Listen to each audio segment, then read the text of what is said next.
악하고 의로운 일을 거부하고 도리어 살인한 사람을 놓아주기를 구하여 생명의 주를 죽였도다. 그러나 하나님이 죽은 자 가운데서 그를 살리셨으니 우리가 이 일의 증인이라. 그 이름을 믿음으로 그 이름이 너희가 보고 아는 이 사람을 성하게 하였나니 예수로 말미암아 난 믿음이 너희 모든 사람 앞에서 이같이 완전히 낫게 하였느니라.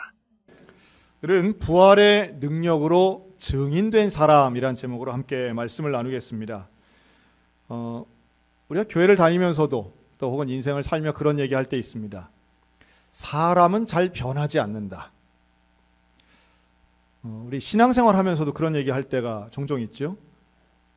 교회를 저렇게 오래 다녔는데도 저 사람 안 변하는 거 보면 사람은 죽었다 깨나도 안 변하나 보다. 뭐 이런 비아냥 섞인 말을 할 때가 있는 거죠. 그럼에도 불구하고 우리는 또한 교회에서 이런 말 많이 씁니다. 예수 믿고 변화된 삶을 산다. 예수를 믿으면 변화된다. 어떤 게 맞을까요? 예수를 믿어도 변화가 안 될까요? 아니면 예수를 믿으면 변화가 될까요? 그리고 거기서 이야기하는 변화가 된다고 할 때 예수 믿고 변화되는 건 도대체 뭐가 달라지는 걸까요? 우리가 잘 아는 것은 예수를 믿는다고 해서 외모가 달라지거나 지위가 달라지거나 또는 환경이 금방 달라지지 않는 것 정도는 우리가 압니다.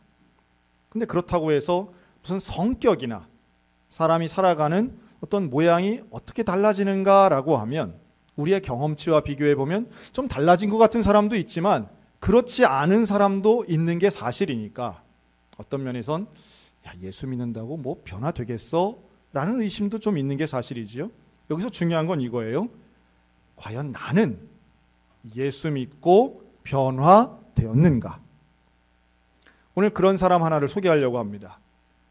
예수를 믿는데 당최 변화가 안 되다가 예수를 믿음으로 변화된 대표적인 사람이 나오는데요. 그가 바로 베드로입니다. 여러분, 이 베드로는 놀라운 고백을 하고 놀라운 기적과 이사를 많이 경험합니다. 오병이어도 보고요. 죽은 사람이 나사로가 살아나는 것도 봅니다. 기적을 봐요. 병든 자가 고침받습니다. 그래서 베드로 입에서는 이런 고백도 나옵니다. 주는 그리스도시요 살아계신 하나님의 아들입니다. 명백한 신앙 고백과 기적의 체험이 베드로에겐 있었습니다. 그럼에도 불구하고 베드로는 원래의 급한 성격, 게다가 두려움과 불신으로 실패합니다. 폭풍우 치는 바다 끝에 예수님이 나타나시죠. 예수님께 반가운 마음으로 물로 뛰어 들어갑니다. 물 위를 걷던 베드로가 바람을 보며 두려워해서 물에 빠집니다. 십자가를 치시기 직전에 예수님, 그런데 그 예수님 가까운 거리에서 한 여종의 질문 앞에 베드로는 완전히 무너지죠. 당신 예수의 제자가 아니요? 그때 베드로는 나는 예수를 모릅니다 라고 3번이나 부인합니다. 왜 부인했을까요? 베드로는 예수님에 대해 알았고 믿었고 또 따랐음에도 불구하고 베드로는 거짓말을 합니다. 예수님을 부정합니다. 이유는 단순해요. 두려웠기 때문입니다. 예수의 제자라고 하면 자기도 예수님처럼 매질당하고 고문당하고 감옥 들어가고 죽을까 봐 두려워서 그는 거짓말을 해요. 그리고 떠납니다. 그는 다시 어부가 됩니다. 제자였던 사람이 원래 어부였지만 제자가 되어 예수를 따르던 사람이 다시 어부로 돌아간 거예요. 그는 변화하지 않았습니다. 어떤 면에선 변화된 것 같은 줄로 알았는데 변화되지 않았던 거예요. 자, 그렇다면 예수 믿고 변화한다는 게 과연 뭘까? 오늘 본문에 나오는 사도행전 3장에 나오는 베드로는요, 그런 놀랍게도 복음서에 나오는 베드로와 전혀 다른 사람으로 나와요. 그는 더 이상 두려움이 없어요. 그는 확신에 차고 담대하고 예수 그리스도를 증거하는 사람으로 나옵니다. 성전 미문에 앉아있는 안진뱅이라고 그러죠. 이 보행 장애인을 만납니다. 구걸하는 그가 이 베드로를 보면서 혹시 뭐라도 얻을 수 있나 하고 볼 때에 베드로가 그러죠. 내게 은과 금은 없거니와 내게 있는 이것을 내게 주노니 나사렛 예수 그리스도의 이름으로 일어나 걸으라. 그랬더니 놀랍게도 이 앉은 병이 일어나 걷는 거예요. 기적이 일어난 거죠. 사람들이 놀라워서 베드로를 막 주목해 봅니다. 그때 베드로가 사람들을 향해서는 이렇게 말합니다. 왜 우리를 주목하느냐? 개인의 경건으로가 아닌 오직 예수로 인하여 난 믿음이 이같이 완전히 낫게 하였느니라. 우리의 경건 때문이 아니라 예수를 믿는 믿음을 통해 치유가 된 것이고 기적이 일어난 것이다. 어떻게 이런 변화가 일어날까요? 오히려 공회에서 끌려갑니다. 끌려가서 거기에서 베드로는 위협을 당합니다. 마치 십자가 지시기 직전의 모습과 비슷한 장면인데요. 그런데 그때 베드로는 공회 앞에 선 베드로는 전혀 다릅니다. 어떤 위협 앞에서 너 예수의 부활을 얘기하지 말라고 하는 제사장과 장로들의 위협 앞에 그는 이렇게 말합니다. 우리는 보고 들은 것을 말하지 않을 수 없다. 우리는 이 모든 일의 증인이다. 뭔가 달라진 거죠. 변화의 이유가 있습니다. 기적을 경험할 때는 변화하지 않았던 베드로가 사도행전에 들어서면서는 확실히 달라진 걸 보여줍니다. 무슨 차이가 있을까요? 여기에는 베드로의 특별한 경험이 있는데 그게 바로 부활에 대한 경험입니다. 베드로는 부활을 보고 부활을 경험하고 부활을 믿은 이후에 완전히 달라집니다. 제가 교회 안에서도 이런 분들을 봐요. 믿기는 하는데 뭘 믿느냐 하면 첫째, 하나님이 계신 것을 믿는 사람. 여러분, 하나님이 계신 것을 믿는 것은 조금 극단적으로 얘기하면 이슬람도 믿습니다. 여러분, 무당은 귀신이 있는 거 믿을까요? 안 믿을까요? 믿습니다. 무당도 귀신을 믿습니다. 표현이 좀 달라서 그렇지 무슨 큰 귀신, 군대 귀신 이런 말은 무당들도 합니다. 성경적 하나님 개념에 가장 가까운 사람으로 본다면 유대교가 있습니다. 유대교도 하나님이 계신 것을 믿습니다. 즉 창조를 믿는다는 거예요. 천지 창조를 하나님이 혹은 신적인 존재가 했다고 하는 것은 타종교인들도 믿고 우리가 좀 적대시하는 사람들도 믿습니다. 그러면 우리와 다른 신앙은 뭘까요? 우리는 뭘 믿고 뭘 더 믿어야 됩니까? 자, 여기에서 우리의 신앙이 창조를 믿는 데서 멈춰 있는 분을 저는 가끔 봅니다. 하나님이 계신 거 믿는데요. 하나님이 천지 창조하신 걸 믿는데요. 그런데 가장 핵심적 사항, 가장 중요한 우리 개신교만이 믿고 있는 것, 그것은 바로 예수 그리스도의 부활인 줄로 믿으시기 바랍니다. 예수님의 부활을 믿어야 그게 그리스도인인 거예요. 그런데 의외로 예수님의 부활에 대해 모르거나 무관심하거나 믿지 못하면서 하나님이 계신 걸 믿으니 나는 구원받았어 라고 착각하는 분들도 있더라는 거예요. 예수님의 부활이 그렇게 중요한 건가? 예수님의 부활이 나와 그렇게 관계가 있는 것인가? 라고 한다면 예수의 부활은 바로 오늘 성경에 나오는 베드로를 통해 증명됩니다. 또 예수의 부활이 그렇게 중요하다는 사실도 역시 증명이 되는데요. 복음서에 나오는 제자들의 모습과 사도행전에 나오는 제자들의 모습이 완전히 달라진, 우리가 그토록 바라는 변화된 삶을 이들이 살고 있기 때문입니다. 예수의 부활을 믿지 않았던, 예수의 부활을 복음서에서는 예수님이 계속 본인의 부활에 대해서 말씀하세요. 그럼에도 불구하고 그것을 믿지 않아요, 제자들이. 그걸 믿지 않을 때는 기적은 나쁜 건 아니지만, 기적은 분명히 유익하지만, 기적은 특별한 일이지만, 여러분, 기적을 통해 구원받는 게 아닙니다. 기적을 보았다고 모두가 변화되는 것도 아니에요. 하나님이 정말로 원하시는 변화된 삶은, 하나님이 정말로 원하시는 영광된 삶은 예수 그리스도의 고난과 예수 그리스도의 죽음, 예수 그리스도의 부활을 믿을 때에 참된 변화와 영광의 삶을 누리게 될 줄로 믿으시기 바랍니다. 이게 중요한 거예요. 그래서 예수 그리스도의 부활을 믿는 이후의 삶은 완전히 달라지는 겁니다. 확신의 삶입니다.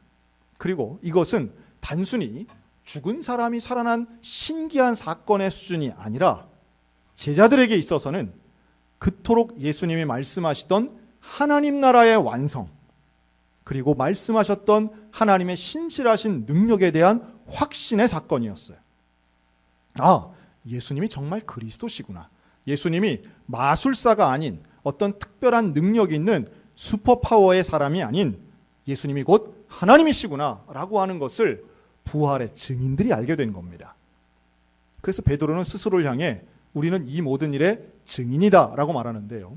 증인이 되기 위해서는 두 가지 조건이 필요합니다. 첫째는 경험이고 두 번째는 고백입니다. 증인은 본 게 있어야죠. 들은 것, 느낀 게 있어야 됩니다. 체험한 게 있어야 됩니다. 우리 모두에게 부활하신 예수 그리스도가 믿어지는 체험이 있기를 주의 이름으로 축원합니다. 여러분, 이게 믿어질 때 우린 거듭나는 거예요. 창조 사건을 믿는 게 거듭나는 게 아니라 예수 그리스도의 부활 사건이 믿어질 때 우리는 거듭남을 경험하는 겁니다. 내 인생이 변화되길 원하십니까? 예수 그리스도, 부활하신 예수 그리스도를 만나시기를 주의 이름으로 축원합니다. 부활하신 주님 만나는 거예요. 그리고 이걸 고백하는 겁니다. 그 고백은 내가 부활하신 주님의 증인입니다. 죽음의 권세를 이기고 참된 영생을 우리에게 주신 그 예수님의 부활 사건은 제자들에게는 더 이상 죽음이 두렵지 않습니다. 내 인생의 목적이 달라지는 거예요. 뭐가 변화되는가 하면 삶의 의미와 목적과 방향이 달라지는 겁니다. 여러분, 예수 믿는다고 해서 환경이나 내 성격이 달라지는 것이 아니라 예수를 믿고 구원받은 사람의 변화는 삶의 목적과 근거와 근본이 달라지는 거예요. 나를 위해 살던 사람이 하나님을 위해 사는 겁니다. 내 이득을 위해 살던 사람이 하나님 나라 영광을 위해 사는 것입니다. 왔다 갔다 하던 사람이 확신 가운데 서는 것이고 두려워하던 사람이 담대해지는 것입니다. 이게 바로 부활의 놀라운 영광의 능력입니다. 아마도 오늘 이 예배 드리며 이 강단을 보시면서 눈썰미가 있는 분들은 강단 좌우에 왠지 부활절과는 잘 어울리지 않는 쌀자루가 있는 걸 보실 거예요. 그렇게 목까지 안 빼도 다 보입니다. 안 보여도 상관은 없고요. 이번 고난주간 특별새벽기도회 기간 중에 한 권사님이 저를 찾아오셨습니다. 그러면서 이런 말씀을 하시는 거예요. 목사님, 제가 40년 전에 참 가난했습니다. 사실 우리 소양교회 40년 전 교인들은 다 가난했다고 그러더라고요. 그런데 참 가난해서 먹을 게 하나도 없었던 거죠. 자식들을 먹여야 되는데 먹을 게 하나도 없이 이제 내일부터는 굶어야 될 상황이 온 거예요. 예배당에 와서 기도하셨답니다. 새벽에 나와 기도하시면서 하나님, 밥 좀 주세요. 하나님, 굶지 않게 해주세요. 하나님, 우리 자식들 살려주세요. 눈물로 통성으로 막 기도한 거예요. 그리고 집에 가셨는데, 근데 그 기도의 자리에 이 권사님, 그땐 집사님이었던 거죠. 집사님만 있는 게 아니라 다른 분들도 계셨던 거예요. 다른 분들이 그 기도를 들으신 거예요. 참 그런 거 보면 통성의 기도는 확실히 응답이 되시는 것 같아요. 네. 하나님도 듣고 옆 사람도 듣고 그런 거죠. 그래서 집에까지 우리 또 집사님 한 분이 쌀봉지를 하나 갖고 오신 거예요. 그 기도를 옆에서 듣고. 막 사양하고 괜찮다고 하다가 그 사양할 처지가 아니잖아요. 그래서 그걸 받아서 드신 거예요. 그러면서 속으로 결심했다는 거죠. 하나님, 내가 사정이 좀 나아지면 이 쌀 꼭 갚겠습니다. 사실 그리고 40년 동안 사실은 뭐 훨씬 더 크게 갚으셨죠. 구제하시고 헌금 11조 한 번 안 빠지고 교회 봉사하고 구역장으로 섬기고 평생을 사실은 헌신했습니다. 그런데 올해 고난주간에 기도하시면서 그때 생각이 또 나신 거예요. 내가 그때 분명히 쌀로 갚는다고 했는데 쌀로 안 갚았다는 거예요. 그리고서는 직접 가셔서 햅쌀로 도정까지 해서 20kg짜리 5자루를 해가지고 100kg를 가져오신 거예요. 그러면서 이거 목사님들 나눠 드시래요. 제가 그걸 어떻게 먹어요? 좋은 쌀인 건 알겠는데 나 이거 먹으면 이걸 어떻게 먹습니까? 제가 알겠습니다. 제가 권사님하고 철석같이 약속, 절대 이름 얘기하지 않기로 제가 약속을 했어요. 설명 조금만 하면 누군지 다 알아. 누군지 알면 또 은혜가 깎이더라고요. 그거 희한하죠. 그런데 그래서 쌀을 제가 이렇게 강단에 올렸어요. 저는 확신하건대 그 권사님 그때 쌀봉지를 받았다고 해서 그분의 가난의 문제가 해결된 건 아니에요. 그 이후에 40년 동안 온갖 어려움의 문제들 계속 있었어요. 하지만 명확한 것은 그때의 그 한 그릇의 밥이 부활하신 예수 그리스도를 만난 귀한 사건이었는 줄로 믿습니다. 부활하신 예수님 만났더니 여전히 가난하지만 가난 때문에 걱정하고 염려하진 않고 하나님 바라보는 믿음을 갖게 됐다는 거예요. 여러분, 부활의 소망은 어떤 극한 상황에서도 희망을 잃지 않게 만드는 능력이 분명히 있습니다. 여러분, 오늘 꽃꽂이 있잖아요. 사실 우리 매주마다 꽃꽂이가 지금 헌화되고 있는데요. 오늘 꽃꽂이는 더 특별합니다. 우리 교회 집사님이 작년에 서울 사시는 어머니를 모셔온 거예요. 춘천의 집으로. 그렇게 사시다가 정말 건강하게 아들 내외와 함께 잘 사셨는데 지난주에 몸살 기운이 조금 있는 것 같아서 병원에 진찰을 받으시러 가신 거예요. 그래서 진료실 의자에 앉아 있다가 그대로 심장마비로 돌아가셨어요. 이름 부르는데 네 하고 일어서다가 그냥 돌아가셨어요. 병원이니까 급히 응급처치도 하고 치료도 했지만 바로 돌아가셨어요. 얼마나 급작스러운 일이에요. 갑작스러운 죽음 앞에 가족들이 참 황망해했습니다. 그러나 그 장례에서 돌아가신 분 권사님이세요. 명예 권사님이신데 그러나 가족들이 슬프기도 하지만 또 다른 면에서는 부활의 주님 바라보며 죽음에서도 의미와 은혜와 위로를 받은 것이 감사해서 오늘 꽃꽂이를 한 거예요. 여러분, 부활의 소망이 있는 사람은 하나님 앞에 어떤 갑작스러운 상황에서도 저주나 불평이 아닌 오히려 은혜와 감사를 회복하게 될 줄로 믿습니다. 부활의 주님 만난 사람은 인생의 여러 가지 닥치는 고난 앞에 대하는 자세와 태도가 분명히 다른 거예요. 죽음을 이겼는데 그 어떤 고난이 나를 그리스도로부터 떼어낼 수 있겠냐는 거죠.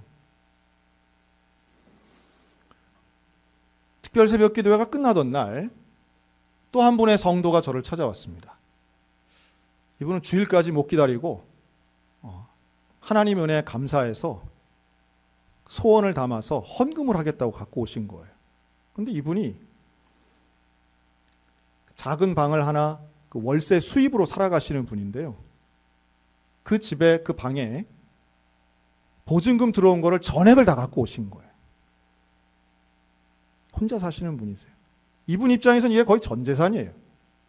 제가 목회를 하면서 몇 번 그런 경험이 있습니다.